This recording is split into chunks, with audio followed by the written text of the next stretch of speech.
अस्सलाम वालेकुम। कैसे हैं आप सब लोग? उम्मीद करती हूँ कि सब ठीक होंगे। अल्हम्दुलिल्लाह मैं भी ठीक हूँ। और सुबह हो गई है और रात को ना मैं अपनी अम्मी से कह के सोई थी कि सुबह हम वॉक पे जाएंगे। लेकिन जब सुबह हुई और हमने नमाज़ पढ़ी तो इतनी शदीद ठंड लग रही थी ना कि दिल ही नहीं कर रहा था कि बिस्तर से निकल के और इस टाइम बिल्कुल ओपन बाहर के ही निकल जाएं खेतों वाली साइड से, क्योंकि वहाँ तो और भी ठंड होती है, खुली जगह होती है और सुबह सुबह इतनी शबनम भी होती है और ज़्यादा सर्दी महसूस होती है। तो बिल्कुल दिल नहीं किया। फिर मैंने कहा कि नहीं, फिर चले जाएंगे, दिन को चले जाएंगे। तो फिर हो तो काफ़ी लेट गई है, लेकिन हम आए हैं खूह पे। और यहाँ ना आज तो ठंड थी और सारा दिन मौसम ऐसे ही रहा है, मतलब धूप आई निकली ही नहीं है। तो आज से मुझे लगता है झड़ियों वाला सीज़न स्टार्ट हो रहा है, क्योंकि आज बादल भी थे और धूप भी नहीं निकल सकी। और ये गन्ने का खेत था तो मैंने कहा कि एक दो गन्ने यहाँ से निकालते हैं। तो ये इतना अच्छा नहीं था खेत, मतलब चूसने के लायक नहीं थे गन्ने। तो फिर यहाँ जो काम करती हैं उनमें से एक औरत ने हमें गन्ने दो तोड़ के दिए और वो काफ़ी सख्त थे, और लेकिन उसने हमें दे दिए तो हमने ले लिए। और ये देखें, यहाँ से आई थिंक कटाई हो गई है।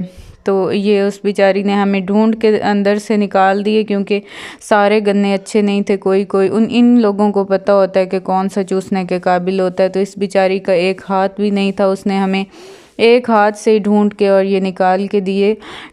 और इसका एक हाथ जो चारा काटने वाली मशीन होती है उसमें आके कट गया था बेचारी का। तो ये चारा काटने वाली मशीनों ने भी बहुत से लोगों की ज़िंदगियां ख़राब की हैं। काफ़ी इस तरह के हादसात हुए हैं उनके साथ कि उनके पार्ट्स ऑफ बॉडी कट गए हैं, हाथ वगैरह, बाजू किसी के पूरे कट गए, किसी के आधे। तो इस बेचारी का भी पूरा हाथ कलाई तक कटा हुआ था। पहले तो ऐसा था कि फिर भी कुछ बचत हो जाती थी, और अब जब से अगर मतलब कोई हाथ वगैरह आ जाता तो थोड़ी बचत हो जाती थी, कुछ उंगलियां कटती थी या कलाई तक कटता था। लेकिन अब तो ऐसा, जब से मोटर्स आई हैं ना और मोटर के ऊपर कनेक्ट हुई हैं ये चारा काटने वाली मशीनें, तो अब तो वो मोटर का बटन प्रेस करें और वो धड़ धड़ धड़ धड़ शुरू हो जाती है चलनी। और फिर जब तक उसका बटन ऑफ़ नहीं करना तो उसने तो ऑफ़ होना ही नहीं है। तो फिर अगर बाजू या हाथ आ जाए ना, बस फिर वो पूरा बाजू ही कीमा करके छोड़ती है, क्योंकि जब तक उसे बंद नहीं करना उसने तो बंद होना नहीं है। तो ये इन औरतों ने यहाँ जो गोबर है वो लगाया हुआ है और फिर ये खुश्क करके और ये जलाने के काम इनके आता है। फिर ये अब भी ये मौसम ख़राब था ना, तो जो सूख गया था तो वो बेचारी घर के लिए गटुओं में डाल रही थी। और ये सारा खूह का नज़ारा था। आगे ना कुत्ते थे तो मैं आगे जा नहीं सकी, और वैसे आदमी भी थे उस साइड पे, तो फिर मैं इसलिए भी नहीं गई आगे। इधर ही से मैंने साइड से खड़े होके मैंने सारी वीडियो बनाई, क्योंकि बहुत अच्छा ये व्यू लग रहा था मुझे। इतने ये जानवर अच्छे लग रहे थे, और ये नलका लगा हुआ है जानवरों को पानी पिलाने के लिए, और सारे जानवर खा रहे थे चारा, और इस टाइम दूध भी दोते हैं इनका। तो ये बहुत अच्छे लग रहे थे। ये देखें, कुछ भैंसें हैं, भैंसें जो हैं वो एक जगह बांधी हुई हैं, और जो गाय हैं वो एक जगह। ये वाले जुरमट जो है ये काउस का है, तो ये एक जगह बांधे हुए हैं, और बहुत अच्छा लग रहा था। और बंदा थोड़ा सा आके यहाँ अच्छा फील करने लग जाता है। और काफ़ी चारा था, उन लोगों ने हमारे साथ काफ़ी अच्छा टाइम भी स्पेंड किया। उस औरत ने, उसके बच्चे भी थे साथ, तो वो भी बड़ा खुश हो गए। और फिर उसके बाद हमने जाना था कब्रिस्तान भी, तो हमने पहले इधर से विज़िट किया और उसके बाद फिर हम कब्रिस्तान की साइड पे भी गए। तो ये भी सारा कमाद है, और अब इनकी कटाई हो रही है कमाद की, और ये अब जा रहे हैं मतलब मिलों वाली साइड पे। अब ये रवां दवां होंगे, लोड हो के ट्राले वगैरह। मिलें हमारी आसपास ही हैं। एक यहाँ फ़रूका साइड पे है, ये भी हमें बहुत नज़दीक पड़ती है, फ़रूका में है। और एक यहाँ जो भोन मिल है वो भी हमें काफ़ी नज़दीक पड़ती है, वो जंग से थोड़ा सा हट के है, हमारे एरिया में ही वो भी आती है। तो या उस पे ले जाते हैं। और यहाँ हमारे गोंगलू, हमारे अपने गोंगलू हैं, तो ये शलजम थोड़ी देर हम यहाँ बैठे और ये काट के खाए। छुरी मैं साथ लेके गई हुई थी, और बस अम्मी और मैं यही डिस्कस कर रहे थे ये कौन सी टाइप के किस्म के हैं, एक देसी होते हैं, एक दूसरे एक और किस्म के होते हैं, तो हमें ये नहीं पता था कौन से हैं, लेकिन थे बहुत टेस्टी और मीठे, बहुत अच्छा टेस्ट था इनका। और यहाँ ईवो मैं साथ अपनी लेके आई हुई थी, और सिग्नल बहुत बिल्कुल थे ही नहीं, थोड़े से क्या, एक सिग्नल भी नहीं था। जब भी यहाँ ओपन एरिया में निकलते हैं ना खूह वाली साइड पे, तो एक सिग्नल भी नहीं आ रहा होता।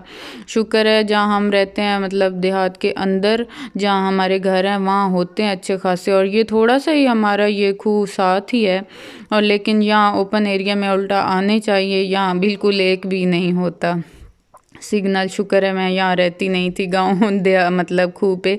और ये देख के महबूब आपके कदमों में किसी ने मुझसे ये तस्बीह पूछनी हो तो मुझे ना करें, कमेंट में पूछे, मैं आप लोगों को बताऊंगी।